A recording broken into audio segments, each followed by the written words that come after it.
বিসমিল্লাহির রহমানির রহিম। সুপ্রিয় নবম দশম শ্রেণীর শিক্ষার্থী বন্ধুরা, আমাদের আজকের ক্লাসের বিষয় তোমাদের গণিত বইয়ের প্রথম অধ্যায় হতে অর্থাৎ বাস্তব সংখ্যার উপর। বাস্তব সংখ্যার উপর এটি আমাদের সংশোধিত এবং পরিমার্জিত আকারের প্রথম ক্লাস। আজকের ক্লাসটিতে আমরা বাস্তব সংখ্যা এবং এর সদস্য সংখ্যা সমূহ নিয়ে আলোচনা করব পুরো ক্লাস জুড়ে। যেহেতু বাস্তব সংখ্যার সম্পূর্ণ সদস্যদের বর্ণনা এবং এর শ্রেণী বিন্যাসকরণ দীর্ঘ একটা সময়ের ব্যাপার, এই জন্য আমরা এই ক্লাসটিকে দুটি পার্টে ভাগ করে আমাদের আলোচনার সুবিধার জন্য এবং বোঝার সুবিধার জন্য। তাহলে শুরু করব আমরা বাস্তব সংখ্যার উপরে আমাদের প্রথম ক্লাস। আর প্রথম ক্লাসটিতে আমরা দুইটা ভাগে ভাগ করে নিয়ে নেব, এটা তোমাদের প্রথমেই বলে নিলাম। আমরা বাস্তব সংখ্যার সদস্যগুলোর মধ্য থেকে মূলত অখণ্ড অংশ এবং খণ্ড অংশ দুটো অংশ ভাগ করে নিয়ে, অর্থাৎ পূর্ণ সংখ্যা এবং ভগ্নাংশ সংখ্যা ভাগ করে নিয়ে আজকের প্রথম অংশে আমরা আলোচনা করব পূর্ণ সংখ্যা নিয়ে। তাহলে শুরু করি আমাদের বাস্তব সংখ্যার উপর প্রথম ক্লাস। প্রথম ক্লাসের প্রথম অংশ অর্থাৎ পূর্ণ সংখ্যা বা অখণ্ড অংশ বাস্তব সংখ্যা।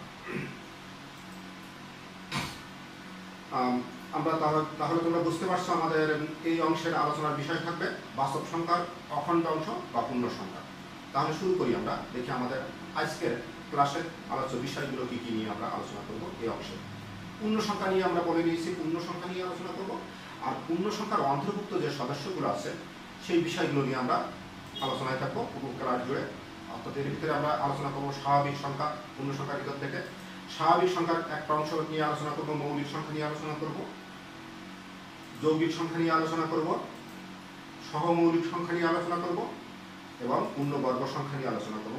এর পরেও আমরা এই সম্পূর্ণ পূর্ণ সংখ্যার কোনো সদস্য বা 0, 1 এগুলোর গণনায় আমরা থাকবো। তাহলে শুরু করি আমাদের পূর্ণ সংখ্যা ক্লাস।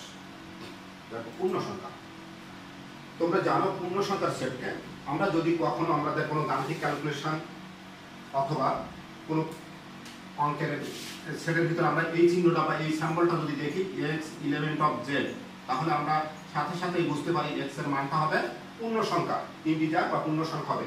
অর্থাৎ x এর মান কেমন আসবে? x এর মান আসবে 1 আসতে পারে, 2 আসতে পারে, -1 আসতে পারে, -2 আসতে পারে, এরকম মান আসতে পারে, আবার 0 আসতে পারে। অর্থাৎ এগুলো সব পূর্ণ সংখ্যা। তাহলে পূর্ণ সংখ্যা আমরা কাকে বলছি? দেখো, এক কথায় সংখ্যা জগতের অখণ্ড অংশ হচ্ছে পূর্ণ সংখ্যা।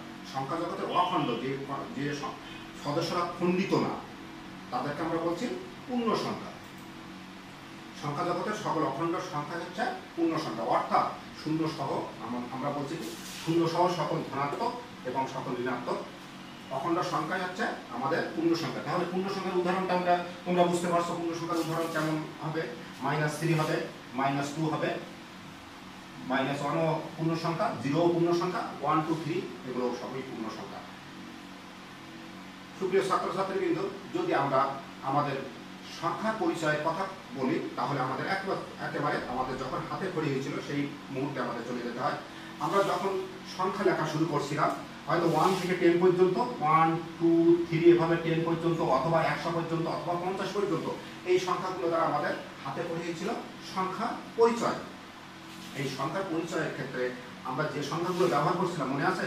সবগুলো কিন্তু পূর্ণ সংখ্যা, সবগুলো আমরা এই পূর্ণ সংখ্যা ব্যবহার করছিলাম এবং ধনাত্মক পূর্ণ সংখ্যা নিয়ে আমাদের হাতে খড়ি শুরু হয়েছিল। এই সংখ্যাগুলোকে আমরা, এই ধনাত্মক পূর্ণ সংখ্যাগুলোকে আমরা সাথে সাথে ওখানে শিখে নিয়েছিলাম। একটু স্মরণ করো, এর ভিতরে জোড় সংখ্যা এবং বিজোড় সংখ্যা এগুলো আমরা আলোচনা করি। ওখানে প্রথমে আমরা শিখে নিয়েছিলাম আমাদের সংখ্যা রেখা শেখার শুরুতেই। তাহলে আমরা জানি জোড় সংখ্যা কোনগুলো? যে সংখ্যাগুলো 2 দ্বারা বিভাজ্য তাদেরকে জোড় সংখ্যা বলা হয়, আর যে সংখ্যাগুলো 2 দ্বারা বিভাজ্য নয় তাদেরকে আমরা বিজোড় সংখ্যা বলি। এই জোড় এবং বিজোড় আমরা 100 পর্যন্ত বা 100 সহ যদি এর নিচের সংখ্যাগুলো বিশ্লেষণ করতাম, ওখানে 50টি জোড় সংখ্যা আছে এবং 50টি বিজোড় সংখ্যা আছে। এই সংখ্যাগুলো কিন্তু গণনার ভিত্তিক, গণনা করি আমরা সাধারণত এই সংখ্যাগুলো দিয়ে। এখন একটা যে কেবল গুনতে শিখেছে সেই একটা শিশুকে যদি 1 থেকে 20 পর্যন্ত বা 50 পর্যন্ত গুনতে পারে, তার কাছে যদি কয়েকটা বস্তু দিয়ে দেওয়া হয়, দিয়ে যদি তাকে গণনা করতে বলা হয়, সে কি করবে?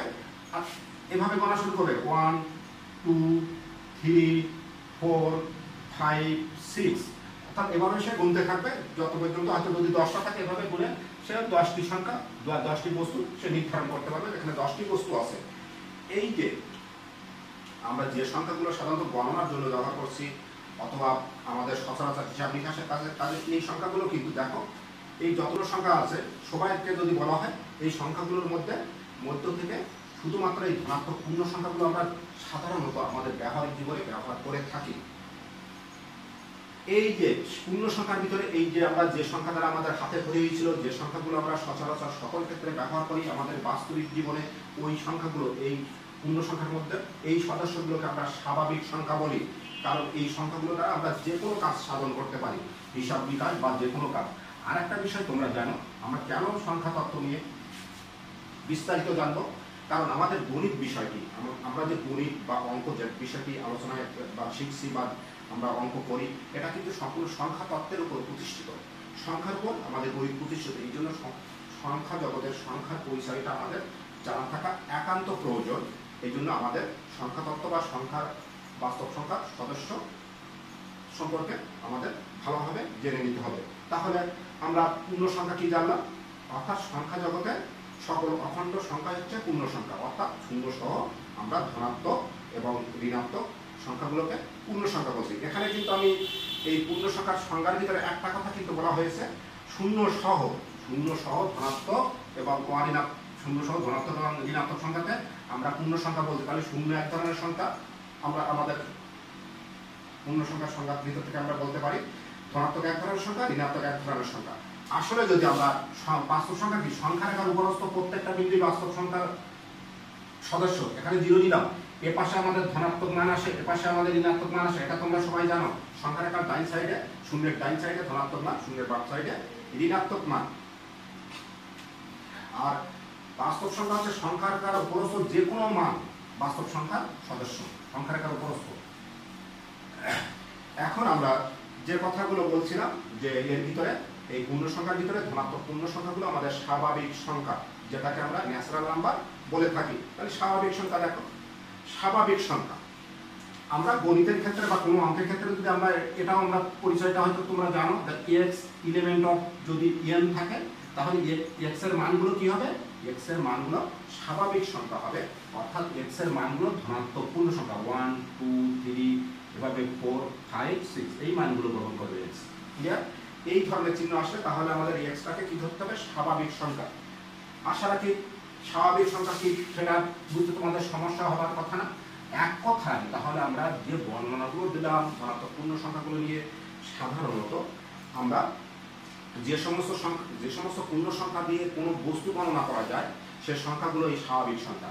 একটু দেখো, আমরা মাইনাস বা নেগেটিভ সংখ্যা দ্বারা কিন্তু বস্তু গণনা করতে পারি না, শূন্য দ্বারা কিন্তু বস্তু গণনা করতে পারি না। আমরা ধনাত্মক পূর্ণ সংখ্যাগুলো দ্বারা বস্তু বা সংখ্যা বা ব্যক্তি গণনা করতে পারি। এই সংখ্যাগুলোকে আমরা স্বাভাবিক সংখ্যা বলছি। অন্যভাবে বলা যায় ধনাত্মক পূর্ণ সংখ্যাকে স্বাভাবিক সংখ্যা বলে।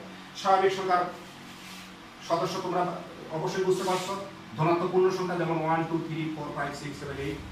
এই স্বাভাবিক সংখ্যাগুলোর ভিতর থেকে এবার আমরা এর অভ্যন্তরস্থ যে সকল সদস্য আছে সেই সদস্যগুলো নিয়ে আমরা আলোচনা করব। আমরা আগেই বলে আসছি যে স্বাভাবিক সংখ্যার ভিতরে অর্ধেক জোড় সংখ্যা আর অর্ধেক বিজোড় সংখ্যা, এটা আমরা যেহেতু জানি এই বিষয়টা নিয়ে আমরা আজকে আলোচনায় বেশি করে আসবো না। আমরা চলে যাব আমাদের স্বাভাবিক সংখ্যার অন্যান্য সদস্যদের মধ্যে আলোচনা। তাহলে আমাদের এখানে কি কি সংখ্যা দেখো, মৌলিক সংখ্যা, এই স্বাভাবিক সংখ্যার ভিতর থেকে আমরা মৌলিক সংখ্যা বাছাই করে নেব, তারপর যৌগিক সংখ্যা বাছাই করে নেব, তারপরে সহমৌলিক সংখ্যা বাছাই করব, পূর্ণবর্গ সংখ্যা বাছাই করে নেব, বা কোনগুলো মৌলিক সংখ্যা, কোনগুলো যৌগিক সংখ্যা, কোনগুলো সহমৌলিক সংখ্যা এবং কোনগুলো বর্গ সংখ্যা, পূর্ণবর্গ সংখ্যা, সে বিষয়ে আমরা আলোচনা করব। তাহলে আমরা আলোচনা শুরু করি। স্বাভাবিক সংখ্যা তো বুঝতে পারছো, আমরা তোমাদের মাঝে এতক্ষণ আলোচনা করছি। এরপরে আমরা আলোচনা করব স্বাভাবিক সংখ্যার অন্তর্ভুক্ত মৌলিক সংখ্যা। তাহলে মৌলিক সংখ্যা কোনগুলোকে বলবো, আমরা মৌলিক সংখ্যা কোনগুলোকে বলবো সেটা আমরা একটু দেখি। খুব সহজ একবার মৌলিক সংখ্যা। এক কথায় মৌলিক পদার্থের কথা তোমাদের মনে আছে অবশ্যই, যে সংখ্যাকে বা যে পদার্থকে আর ভাঙা যায় না বা ভাঙলে ওই পদার্থ ছাড়া কিছুই পাওয়া যায় না, তাই মৌলিক সংখ্যা। মৌলিক পদার্থ মৌলিক সংখ্যাটা কিছুটা ওই রকম, যে সংখ্যাকে আর কোনো খণ্ড করা যাবে না তারাই মৌলিক সংখ্যা। কিন্তু খণ্ড করা যাবে না, এখানে একটু বিতর্ক চলে আসে।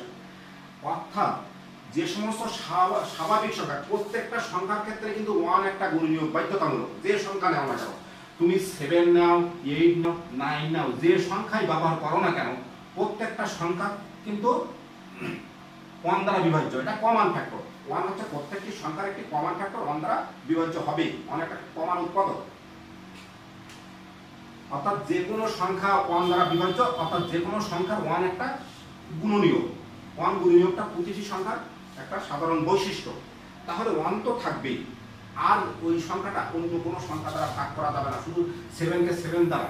অর্থাৎ একে কি দ্বারা ভাগ করতে পারা যায়? যে সংখ্যা ভাঙা যায় না সেটাকে ওই সংখ্যা দ্বারা ভাগ করা যায়, আর 1 দ্বারা ভাগ করা যায়। তাহলে এখান থেকে আমরা বলে দিতে পারি মৌলিক সংখ্যা কি।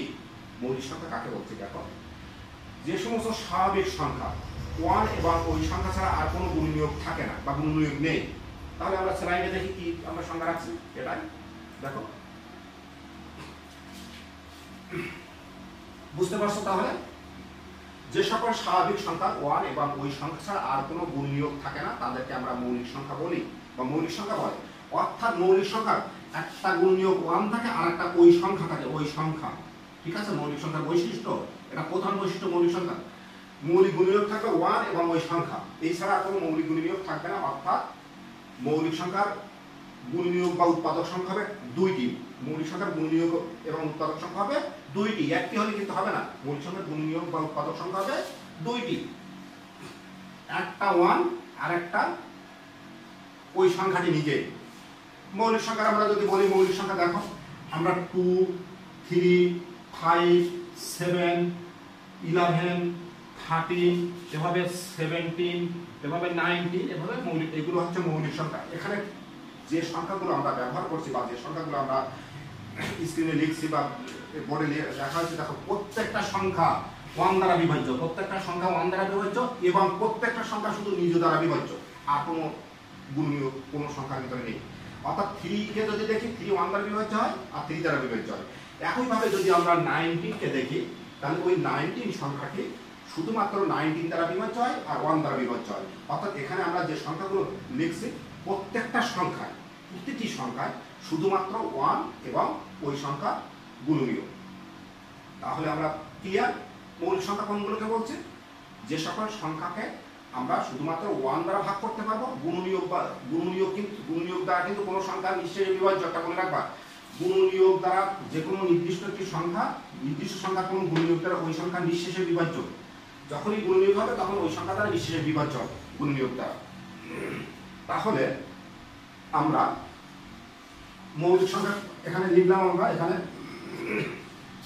কতগুলো মৌলিক সংখ্যা লিখছি দেখো। এরপরে দেখো আমরা আসবো এর পরবর্তী অংশ, যৌগিক সংখ্যা। আমরা যৌগিক সংখ্যাটা দেখি। যৌগিক সংখ্যা দেখো, যৌগিক সংখ্যাটি এর উল্টোটা। অর্থাৎ এখানে কয়টি উৎপাদক ছিল? 2টি। এর বেশি উৎপাদক থাকলে, কমপক্ষে 3টি উৎপাদক থাকলে, যে সকল সংখ্যায় কমপক্ষে 3টি গুণনীয়ক বা 3টি উৎপাদক আছে তাদেরকে যৌগিক সংখ্যা বলে। অর্থাৎ যে সকল স্বাভাবিক সংখ্যা বা স্বাভাবিক সংখ্যার ভিতরে 1 গুণনীয়ক থাকবে, ওই সংখ্যা নিজেই থাকবে, আর কোনো অন্য কোনো না কোনো একটা গুণনীয়ক থাকবে। অর্থাৎ যে সংখ্যাকে ভাঙা যায়, যদি আমরা মনে করো যদি 4 নেই, 4কে কিন্তু ভাঙা যায় 2 × 2, 1 আর 4 তো কমান গুণনীয়ক, এছাড়াও আরো গুণনীয়ক আসছে। যদি আমরা 6 নেই, দেখো 3 × 2, 6কে 3 × 2, এই কমান গুণিতকে, এই গুণিতকে ভাঙানো যায়, এই গুণিতক দ্বারা বা এই গুণটা নিয়ে আসা যায়। তাহলে আমরা যৌগিক সংখ্যা কাকে বলবো একটু বোঝার চেষ্টা করো। আমরা কিন্তু ধারণা পেয়ে গেছি যৌগিক সংখ্যা। দেখো, যে সকল স্বাভাবিক সংখ্যা কমপক্ষে 3টি গুণনীয়ক বা উৎপাদক থাকে তাদেরকে যৌগিক সংখ্যা বলে। ক্লিয়ার? যে সকল স্বাভাবিক সংখ্যা, আমরা মৌলিক সংখ্যা যে কটা লিখছিলাম এখানে থাক, আমাদের একটু কাজে লাগবে। যে সকল স্বাভাবিক সংখ্যার কমপক্ষে 3টি গুণনীয়ক বা উৎপাদক থাকে তাদেরকে যৌগিক সংখ্যা বলে। অর্থাৎ যৌগিক সংখ্যা 1 এবং ওই সংখ্যা ছাড়াও কমপক্ষে আরো একটি গুণনীয়ক বা উৎপাদক থাকতে হবে। 3টি, কমপক্ষে 3টি, 4টি, 6টি হতে পারে। আমরা যদি এমন দেখতাম 30 একটা 30 একটি যৌগিক সংখ্যা, কারণ 30কে দেখো তো 1 ও গুণনীয়ক আছে আর 30 ও গুণনীয়ক আছে। এরপরে দেখো 2 দ্বারা ভাঙা যায়, 3 দ্বারা ভাঙা যায়, তারপরে 5 দ্বারাও ভাঙা যায়, আরো আছে এর ভিতরে 15 ও আছে, আমরা অত দেখছি না। ঠিক আছে, 10 ও আছে। কিন্তু এই যে এই 30কে কত দ্বারা, 2 দ্বারা ভাঙা যাচ্ছে, 3 দ্বারা ভাঙা যাচ্ছে, 5 দ্বারা ভাঙা যাচ্ছে, 15 দ্বারা ভাঙা যাচ্ছে, 10 দ্বারাও ভাঙা যাচ্ছে। তাহলে এই 15টা একটা যৌগিক সংখ্যা, কারণ 13টা একটি যৌগিক সংখ্যা, কারণ 30 কে যদি শুধুমাত্র 1 আর 30 দ্বারা ভাগ করা যেত আর কোন সংখ্যা দ্বারা যদি ভাগ না করা যেত তাহলে 30 কে আমরা মৌলিক সংখ্যা বলতে পারতাম। তাহলে মৌলিক সংখ্যা এবং যৌগিক সংখ্যার মধ্যে পার্থক্যটা অবশ্যই বুঝতে পারছো তোমরা, ক্লিয়ার? তাহলে যৌগিক সংখ্যা কাকে বলছি? যে সকল সংখ্যাকে, এখানে এগুলো মৌলিক সংখ্যা আমরা রাখছি আমাদের বিশেষ প্রয়োজনে। যৌগিক সংখ্যা কাকে বলছি? যে সকল স্বাভাবিক সংখ্যার কমপক্ষে 3টি গুণনীয়ক বা উৎপাদক থাকে তাদেরকে আমরা যৌগিক সংখ্যা বলি। অর্থাৎ যৌগিক সংখ্যা 1 এবং ওই সংখ্যা ছাড়াও আরো উৎপাদক থাকবে বা গুণনীয়ক থাকবে, ক্লিয়ার? আমরা তাহলে যৌগিক সংখ্যা দেখি। দেখো 4 যৌগিক সংখ্যা, যেগুলো বাদ দিছে মৌলিক থেকে, 4, তারপরে আছে 6, 8, 9, 10, 12, 14, 15, 16, 18, 20 আরো আছে। কেন লিখছি একটু পরে বোঝাচ্ছি আমি। এখন দেখো এই যে মৌলিক সংখ্যা যৌগিক সংখ্যা দুইটা সংখ্যা আমরা বর্ণনা করছি। মৌলিক সংখ্যার সবচেয়ে ক্ষুদ্রতম মান হচ্ছে 2। মৌলিক সংখ্যা সবচেয়ে, তোমাদের অনেক সময় বহু নির্বাচনীতে বা অবজেক্টিভে আসে, মৌলিক সংখ্যা সবচেয়ে ক্ষুদ্রতম সদস্য হচ্ছে 2। একটা বিষয় মনে রাখবা, আমাদের সংখ্যা জগতে, অখণ্ড সংখ্যা জগতে অর্থাৎ পূর্ণ সংখ্যার মধ্যে যতগুলো জোড় সংখ্যা আছে তার মধ্যে একমাত্র জোড় সংখ্যা 2ই মৌলিক সংখ্যা, অন্য সকল জোড় সংখ্যা হচ্ছে যৌগিক সংখ্যা। তাহলে মৌলিক সংখ্যার সবচেয়ে ক্ষুদ্রতম সদস্য হচ্ছে 2, আর যৌগিক সংখ্যার সবচেয়ে ক্ষুদ্রতম সদস্য হচ্ছে 4। যৌগিক সংখ্যার সবচেয়ে ক্ষুদ্রতম সদস্য হচ্ছে 4। আমরা স্বাভাবিক সংখ্যাকে দুইটা অংশে ভাগ করছি, একটা মৌলিক অংশ আর একটা যৌগিক অংশ। মৌলিক অংশটা আমরা উপরে রাখছি, যৌগিক অংশটাকে নিচে রাখছি। কিন্তু এই বর্ণনার ক্ষেত্রে আমরা কিন্তু আমাদের স্বাভাবিক সংখ্যা শুরু হয়েছিল 1 থেকে। স্বাভাবিক সংখ্যা কত থেকে শুরু করছিলাম একটু লক্ষ্য করো। স্বাভাবিক সংখ্যা আমরা শুরু করছিলাম 1 থেকে, কিন্তু আমরা এখানে কত থেকে পাচ্ছি? আমরা এখানে পাচ্ছি 2 থেকে। 2 থেকে পাচ্ছি, কিন্তু আমরা 1টাকে বাদ দিয়ে দিছি, মৌলিক বা যৌগিকের মধ্যে 1কে রাখি নাই। তাহলে 1 কোন ধরনের সংখ্যা? 1 কোন ধরনের সংখ্যা আমরা একটু বোঝার চেষ্টা করি। তোমরা কি জানো আসলে 1 কোন ধরনের সংখ্যা?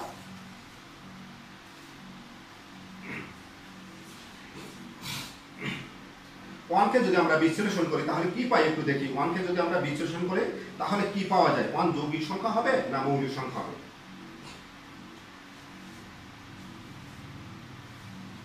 দেখো আমরা এটা মুছে দিলাম, অপরিষ্কার করলাম।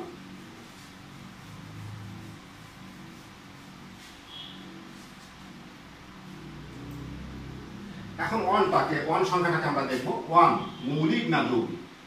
আমাদের মৌলিক সংখ্যার শর্ত ছিল 1 এবং ওই সংখ্যা দ্বারা বিভাজ্য হবে বা গুণনীয়ক থাকবে 1 এবং ওই সংখ্যা নিজেই, অর্থাৎ 2টি উৎপাদক থাকবে মৌলিক সংখ্যা কমপক্ষে। কিন্তু 1 এর উৎপাদক 1কে শুধুমাত্র 1 দ্বারা ভাগ করা যায়, আর কোন সংখ্যা দ্বারা ভাগ করা সম্ভব না 1কে। তাহলে 1 এর উৎপাদক সংখ্যা হচ্ছে 1টি, অর্থাৎ মৌলিক সংখ্যার শর্ত সে মানে না। এখন বিতর্ক করতে পারে, 1কে তো 1 দ্বারাও ভাগ করা যায় আর 1 তো নিজেই 1, তাহলে 1 দ্বারা ভাগ করা যায়। কিন্তু আসলে বাস্তবিক পক্ষে তো একটা সংখ্যা 1, এই জন্য 1কে আমরা মৌলিক সংখ্যা বলতে পারবো না। তাহলে 1 কি যৌগিক সংখ্যা? না, 1 কারণ যৌগিক সংখ্যা হলে তো 2 এর অধিক উৎপাদক থাকা লাগবে। 1 মৌলিক সংখ্যাও না, যৌগিক সংখ্যাও না। একটা বিষয় মনে রাখবা, 1 মৌলিকও না, যৌগিকও না। অনেক আমরা বলছিলাম যে সমস্ত স্বাভাবিক সংখ্যা দুটো অংশে বিভাজ্য, এক মৌলিক অংশ আর যৌগিক অংশ। আসলে 1টাকে বাদ দিয়ে অন্যগুলো। তাহলে আমরা একটু দেখি 1 কোন ধরনের সংখ্যা। 1কে গণিতের ভাষায় বা অঙ্কের ভাষায় বলা হয় একক সংখ্যা। 1কে গণিতের ভাষায় বা অঙ্কের ভাষায় আমরা বলি একক সংখ্যা, অর্থাৎ ইউনিট নাম্বার। ইউনিট নাম্বার বলা হয় একক সংখ্যা। এটাকে গণনার ভিত্তি হিসেবে কল্পনা করা যেতে পারে। যখন আমরা গণনা কাজ শিখছিলাম 1 থেকে শুরু করছিলাম, 1 2 3 4 5। এবং দেখো আমাদের স্বাভাবিক সংখ্যা ক্রমিক স্বাভাবিক সংখ্যাগুলো কিন্তু পর্যায়ক্রমিক 1 ডিফারেন্স 1, অর্থাৎ 1কে আমরা ইউনিট সংখ্যা বা একক সংখ্যা, ইউনিট নাম্বার বা একক সংখ্যা বলি। 1 যৌগিক সংখ্যাও না, মৌলিক সংখ্যাও না। এরপরে আমাদের পরবর্তী অংশে চলে আসে আমরা। তাহলে আমরা এইটুকু বললাম, স্বাভাবিক সংখ্যাগুলোকে আমরা 2 ভাগে ভাগ করতে পারি, মৌলিক অংশ আর যৌগিক অংশ, তবে 1কে বাদ দিয়ে।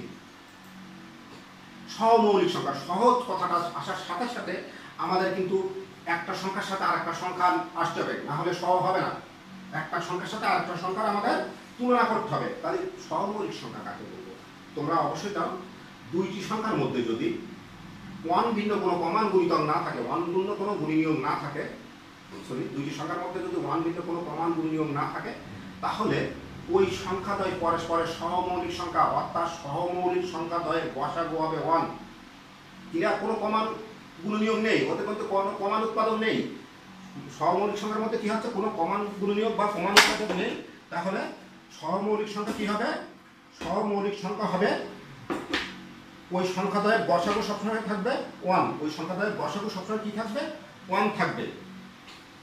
আমরা দেখি, যদি দুইটি স্বাভাবিক সংখ্যার মধ্যে 1 ভিন্ন কোনো সাধারণ উৎপাদক না থাকে, অর্থাৎ গসাগু 1 হয়, তবে ওই সংখ্যাটাকে আমরা সহমৌলিক সংখ্যা বলি। কেমন দেখি? 5 এবং 6 সহমৌলিক কেন বলছি? 5 আর 6 এর কিন্তু আরো গুণিতক আছে, গুণনীয়ক আছে, এই গুণিতকটা গুণনীয়ক আছে, কিন্তু 5 আর 6 এই সংখ্যাদ্বয়ের মধ্যে কিন্তু 1 ভিন্ন কোনো প্রমাণ গুণনীয়ক নেই। ঠিক তদ্রূপ 13 আর 17 দুটোই তো মৌলিক সংখ্যা। এছাড়াও যদি কল্পনা করি তাহলে এই দুটোকে পরস্পরের সহমৌলিক সংখ্যা বলা হবে। আমরা যদি এমন দেখতাম 15 এবং 28 দুটোই যৌগিক সংখ্যা। দেখো 15 এবং 28, এই 15 এবং 28 সংখ্যা দুটোর মধ্যে 1 ভিন্ন কোনো সাধারণ উৎপাদক নেই এখানে। অর্থাৎ এই সংখ্যা দুইটির শুধুমাত্র প্রমাণ গুণনীয়ক হচ্ছে 1।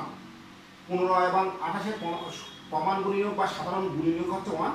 অর্থাৎ এটাই হচ্ছে ওদের গসাগু, 1 হচ্ছে গসাগু। অর্থাৎ যদি দুইটি সংখ্যার ভিতরে 1 ছাড়া কোনো প্রমাণ গুণনীয়ক বা উৎপাদন না থাকে তাহলে ওই সংখ্যাটাকে আমরা কি বলবো? সহমৌলিক সংখ্যা বলবো। অবশ্যই বিষয়গুলো তোমাদের অঙ্ক করতে গেলে প্রয়োজন পড়বে, এই জন্য একটু শিখে নাও, কষ্ট করে বা শেখার চেষ্টা করো। তাহলে সহমৌলিক সংখ্যা কি আমরা বুঝলাম। এরপরে আমরা আসবো পূর্ণবর্গ সংখ্যা। একটু দেখো পূর্ণবর্গ সংখ্যা। পূর্ণবর্গ সংখ্যা কথাটা তোমরা কোনো অঙ্ক করতে গিয়ে এই সংখ্যা সম্পর্কে পরিচিত হয়েছ। তারপর আমরা বলি একই সংখ্যাকে আমরা 2 কে যদি 2 দ্বারা গুণ করি কত হয়? 4 হয়। এভাবে যদি 9 কে 9 দ্বারা গুণ করি কত হয়? 81 হয়। এই যে এখানে 4 পেলাম, 4 কে যদি আবার বর্গমূল করি পূর্ণ সংখ্যা পাওয়া যাচ্ছে, আবার 81 কে যদি বর্গমূল করি তাহলে পূর্ণ সংখ্যা পাওয়া যাচ্ছে। দেখো এখানে আমরা দুই ভাবে সংখ্যা বলতে পারি। কোনো একটি নির্দিষ্ট সংখ্যাকে ওই একই সংখ্যা দ্বারা গুণ করলে যে গুণফল পাওয়া যাবে ওই সংখ্যাটি হয়তো ওই গুণফল সংখ্যাটি একটি পূর্ণবর্গ সংখ্যা। অথবা যে সকল সংখ্যাকে বর্গমূল করলে পূর্ণ সংখ্যা পাওয়া যায় ওই সংখ্যা হচ্ছে পূর্ণবর্গ সংখ্যা। একই সংখ্যাকে একই সংখ্যা দ্বারা গুণ করলে গুণফল হবে পূর্ণবর্গ সংখ্যা। অথবা যে সকল সংখ্যাকে বর্গমূল করলে পূর্ণ সংখ্যা পাওয়া যায় ওই সংখ্যাগুলো পূর্ণবর্গ সংখ্যা। মনে হয় বুঝতে পারছো তোমরা? পূর্ণবর্গ সংখ্যা বিষয়টা একটু মাথায় রেখো, কারণ এটা আমাদের অঙ্ক করার সময় প্রয়োজনে আসে। তাহলে আমরা কি বলছি? পূর্ণবর্গ সংখ্যা একটু দেখো। কোনো একটি সংখ্যাকে ওই একই সংখ্যা দ্বারা গুণ করলে প্রাপ্ত গুণফল হবে একটি পূর্ণবর্গ সংখ্যা। সেই হিসাবে আমাদের ওই হিসাবে আমাদের 1, 4, 9, 16, 25 এর পরেও যদি বলি 36, 49, 64, 81, 100, 121, 144, 169, 196, 225, এই ধরনের এই সংখ্যাগুলো সব পূর্ণবর্গ সংখ্যা। 225 আজকে আমরা বলছি 225 একে বর্গমূল করলে দেখো আমরা 15 পাই, আবার 15 × 15 গুণ করলে আমরা 225 পাই। ক্লিয়ার? তাহলে 225 একটি পূর্ণবর্গ সংখ্যা। এরপরে যদি বলি 256, 16, 256 এখানে যদি বর্গমূল করি 16 পাই, আবার 16 কে যদি 16 দ্বারা গুণ করি তাহলে আমরা 256 পাই। তাহলে ক্লিয়ার? পূর্ণবর্গ সংখ্যা কোনগুলো? যে সকল সংখ্যাকে বর্গমূল করলে পূর্ণ সংখ্যা পাওয়া যাবে ওই সংখ্যাগুলো হচ্ছে পূর্ণবর্গ সংখ্যা। অথবা কোনো একটি নির্দিষ্ট সংখ্যাকে ওই একই সংখ্যা দ্বারা গুণ করলে যে গুণফল পাওয়া যাবে এই গুণফল হবে একটি পূর্ণবর্গ সংখ্যা। তাহলে পূর্ণবর্গ সংখ্যাকে আমরা বুঝতে পারলাম। এই পূর্ণবর্গ সংখ্যা ছাড়া অন্য কোনো সংখ্যাকে পূর্ণবর্গ সংখ্যা নয়, আমাদের স্বাভাবিক সংখ্যার ভিতরে পূর্ণবর্গ সংখ্যাকে বাদ দিয়ে অন্য যতগুলো সংখ্যা আছে প্রত্যেকটা সংখ্যাকে যদি বর্গমূল করি আমরা কখনো পূর্ণ সংখ্যা পাবো না। মনে রাখবা তোমরা।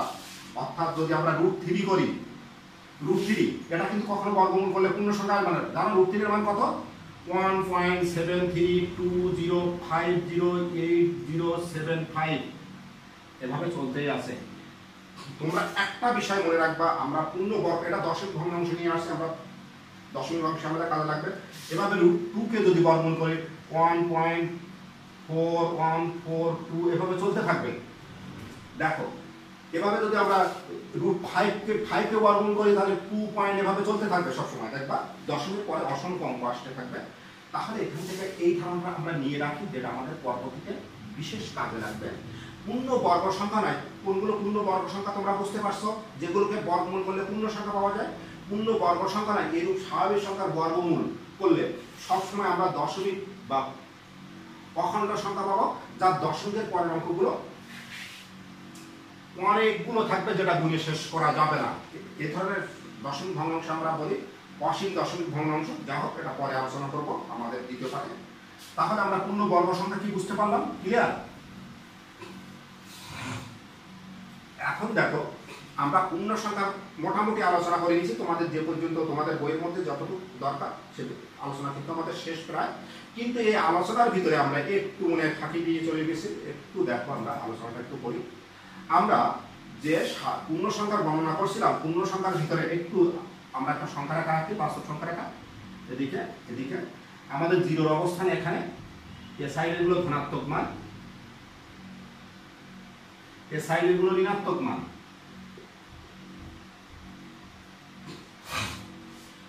এখন প্রশ্ন আসতে পারে, শুধুমাত্র তো ধনাত্মক সংখ্যার বর্ণনা দেখছি, তাহলে আমার ঋণাত্মক সংখ্যা জিরো কথাই গেল। একটা বিষয় তোমরা মনে রাখবে, এই ধনাত্মক অংশ এখানে যদি 1 লিখি, তার বিপরীত পাশে কিন্তু এখানেও একটা 1 আছে, তবে সেটা সাইনগত বিপরীত। এখানে যদি 2 থাকে, তাহলে এর ঠিক বিপরীত পাশে একই দূরত্বে কিন্তু -2 আছে এই 0 থেকে। অর্থাৎ প্রত্যেকটা ধনাত্মক সংখ্যার প্রতিচ্ছবি তার সংখ্যা রেখার বাম সাইডে অবশ্যই পাওয়া যাবে। অর্থাৎ ঋণাত্মক সংখ্যাগুলো হচ্ছে ধনাত্মক সংখ্যা, শুধু সাইনগত পার্থক্য, এই ছাড়া কিছু না। আমাদের সংখ্যা রেখার ডাইন সাইডে যেমন পজিটিভ মান আছে, বাম সাইডে ঠিক ততটুকু নেগেটিভ মান আছে। ডাইন সাইডের সংখ্যা রেখার ডাইন সাইডে যতগুলো, যদি আমরা বাস্তব সংখ্যার ডাইন সাইডে যতগুলো মান বিবেচনা করতে পারবো, বাম সাইডেও ঠিক ততগুলো মান বিবেচনা করা যাবে। ডাইন সাইডে ওয়াসিং মান আছে, বাম সাইডে ওয়াসিং মান আছে। এখন আমরা এই ঋণাত্মক বললাম, ধনাত্মক বললাম, তাহলে শূন্য কি ধরনের সংখ্যা? শূন্যকে তো আমরা বর্ণনা করি নাই, আমরা তো শূন্যকে তো বাস্তব সংখ্যা বলছি। যেহেতু আমরা বলছি বাস্তব সংখ্যা রেখার উপর যত সংখ্যা কল্পনা করা যাবে, এই সংখ্যা রেখার উপর যত সংখ্যা কল্পনা করা যাবে, প্রত্যেকটা সংখ্যাই বাস্তব সংখ্যার সদস্য। সেই হিসাবে আমরা যদি এখানে আমরা পরবর্তীতে আলোচনা করব 1.5 লিখি, এটাও বাস্তব সংখ্যার সদস্য। 0 বাস্তব সংখ্যার সদস্য, কিন্তু 0কে কি সংখ্যা বলছি আমরা? অখণ্ড সংখ্যা বা পূর্ণ সংখ্যা বলছি, কিন্তু 0 কোনো ডেফিনেশন আমরা দেই নাই, শুধু অখণ্ড সংখ্যা বলছি। তাহলে 0 কোন ধরনের পূর্ণ সংখ্যা? আমরা একটু দেখব 0 কোন ধরনের পূর্ণ সংখ্যা। 0 বা 0, 0 অথবা 0 এর কোনো মান নেই বলা হয়, এ কোনো মান প্রদান করতে পারে না। 0 কিন্তু সহযোগী সংখ্যা হিসেবে অঙ্ক হিসেবে ব্যবহার করে। তোমরা জানো, তোমরা যখন অঙ্কগুলো লিখছিলে, সার্থক অঙ্ক ছিল 9টি আর 0 ছিল সহযোগী অঙ্ক। তোমরা নিচের ক্লাসগুলোয় পড়ে আসছো। এই 0-র কোনো ভ্যালু নেই। 0 সাধারণত যে কোনো সংখ্যার ডাইন সাইডে বসে ওই অঙ্কটা বা ওই সংখ্যাটির মানের একটা মান প্রদান করে। যেমন আমরা 0 কোনো অর্থ নেই, কিন্তু এখানে যদি 1 বসে 10 হয়ে যাচ্ছে 0, এখানে যদি 2 বসে 20 হয়ে যাচ্ছে, কিন্তু 2টা যদি না থাকতো 0-র কোনো অর্থ থাকতো না। 0 হচ্ছে সহযোগী সংখ্যা হিসেবে ব্যবহৃত হয়। তাহলে 0 পূর্ণ সংখ্যা বলতে 0-র বর্ণনাটা আমরা দেখি। 0 কি জোড় সংখ্যা না বিজোড় সংখ্যা? জোড় সংখ্যা না বিজোড় সংখ্যা না মৌলিক সংখ্যা না যৌগিক সংখ্যা? একে তো আসলে 2 দ্বারা বা ওই জোড় সংখ্যার ভিতরে আমরা আনতে পারছি না, কারণ 2 দ্বারা ভাগ হবে না 3 দ্বারা ভাগ হবে, এটা কোনো কল্পনা আমাদের এটা বাদ। তাহলে 0 মৌলিক সংখ্যা না যৌগিক সংখ্যা? 0-কে 1 দ্বারা ভাগ করা যায়, একটা উৎপাদক পেয়ে গেলাম। এখন যদি 0-কে 0 দ্বারা ভাগ করা যায়, অনেকেই বলবে 0-কে 0 দ্বারা ভাগ করা যায়, তাহলে 1ও পাইছি 0ও পাইছি। 0-কে 0 দ্বারা ভাগ করা যায়, আবার 0-কে 1 দ্বারা ভাগ করা আসলে মিথ্যা কথা। 0-কে কখনো 0 দ্বারা ভাগ করা যায় না, কারণ কোনো সংখ্যাকে 0 দ্বারা ভাগ করা সম্ভব না। কোনো সংখ্যাকে 0 দ্বারা ভাগ করা সম্ভব না। যে কোনো সংখ্যাকে যদি আমরা 0 দ্বারা ভাগ করি, অসংজ্ঞায়িত বা যে মান আসে সেটা নির্ণয় করা আমাদের পক্ষে সম্ভব হয় না। তাহলে আমরা 0-কে মৌলিক সংখ্যা বলতে পারবো না, যৌগিক সংখ্যাও বলতে পারবো না। তবে 0 কোন ধরনের সংখ্যা? 0-কে বলা হবে বাস্তব সংখ্যা রেখার একক সদস্য 0। এই 0-র আর কোনো মান নেই, 0 শুধু 0ই। কিন্তু বাস্তব সংখ্যা রেখায় এই 0 বাদ দিয়ে তোমরা যতটা মান নেবা, প্রত্যেকটা মানের তার নেগেটিভ মান আছে। আমরা যদি 5 নেই, বাস্তব সংখ্যায় বিচলন করে -5 পাবো। যদি 6 নেই, -6 নেই, তাহলে সেখানে +6ও পাবো। কিন্তু 0 হচ্ছে একমাত্র একক সংখ্যা, একটি সংখ্যা যার কোনো আর দ্বিতীয় মান নেই, 0 0ই। জিরোর পরমান জিরো, এটা পজিটিভও না নেগেটিভও না, অর্থাৎ জিরোর সাইনগত কোনো ভ্যালু নেই বা সাইনগত কোনো মান নেই। জিরোকে শুধুমাত্র জিরো হিসেবে ধরা হয়, জিরো পজিটিভও না নেগেটিভও না। জিরোর সমস্ত বাস্তব বাস্তব সংখ্যার মানগুলোকে অর্থাৎ বাস্তব সংখ্যার মানগুলোকে দুই ভাগে ভাগ করে নিয়েছে, যার ডাইন সাইডে সংখ্যাটার ডাইন সাইডে ছিল আমাদের ধনাত্মক মান আর বাম সাইডে ছিল ঋণাত্মক মান। ক্লিয়ার? তাহলে আমরা বাস্তব সংখ্যার আকার পূর্ণ সংখ্যার যে বর্ণনা ছিল আমরা মোটামুটি শেষ পর্যায়ে চলে আসছি। তোমরা একটু চেষ্টা করে নিও, আর আশা রাখি এভাবে যদি তোমরা চেষ্টা করো তাহলে কোনো সমস্যা থাকবে না। একটু ধীরস্থিরভাবে তোমাদের সংখ্যা রেখা, আবার বলে দিচ্ছি, ধীরস্থিরভাবে সংখ্যা রেখা সম্পর্কে তোমাদের অবশ্যই ধারণা নিতে হবে। যদি সংখ্যা রেখা সম্পর্কে তোমরা স্পষ্ট ধারণা বা স্পষ্টভাবে না বোঝো তাহলে আবার সেই আমাদের গণিতের ক্ষেত্রে সমস্যা হবে। যেহেতু গণিতের ভিত্তি সংখ্যা বা অঙ্ক, এই জন্য সংখ্যা বা এই বাস্তব সংখ্যার সম্পর্কে আমাদের জানা একান্তই প্রয়োজন। তাহলে সুপ্রিয় শিক্ষার্থী বন্ধুরা, তোমরা সকলেই ভালো থাকো, আর সংখ্যা সম্পর্কে একটু বিস্তারিতভাবে জেনে নেওয়ার চেষ্টা করো। আমরা ভালো থাকা বলার আগে আমরা এই সংখ্যাগুলোকে আমরা কোন কোন সংখ্যা, স্বাভাবিক সংখ্যার মধ্যে যে সংখ্যাগুলো আলোচনা করছি একটু দেখাই দিচ্ছি। আমরা মৌলিক সংখ্যা আলোচনা করছি, এখানে আমরা সংখ্যা তো আগে দিয়ে আসছি, যৌগিক সংখ্যা আলোচনা করছি, সহমৌলিক সংখ্যা আলোচনা করছি, পূর্ণবর্গ সংখ্যা আলোচনা করছি।